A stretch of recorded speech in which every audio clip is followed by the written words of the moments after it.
What's going on, guys? Trevor Hansen, Team Supra Boats Ambassador. We're sitting out here on the SL 550, and today I want to go over how to set up the boat for surfing. I get hit up all the time, whether it's on social media or when at boat shows or events. The most common question is, how do I set my boat up for surfing?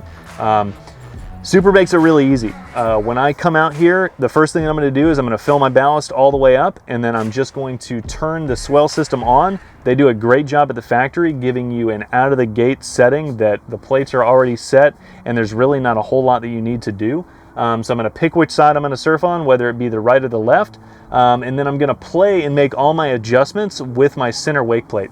So once I get up and riding, if I want the wave to be a little bit longer and a little bit mellower, I'm going to put that center wake plate closer to 100, so I'll probably have it somewhere around 75 to start. And if the particular surfer wants the wave a little bit steeper and a little bit shorter with a little bit more lip on it, then I'm going to put that center wake plate more towards 0, so probably start out about 25. And then make adjustments from there. But it's super easy. It's not something that you really have to do a lot of fiddling with.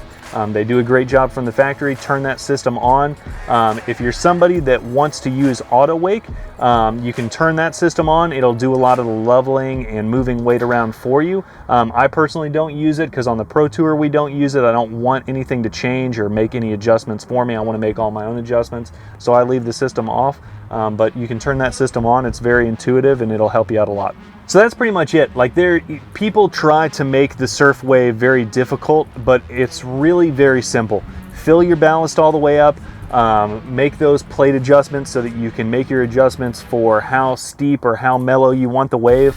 Use your rider presets, and you're gonna have an awesome surf wave right out of the box.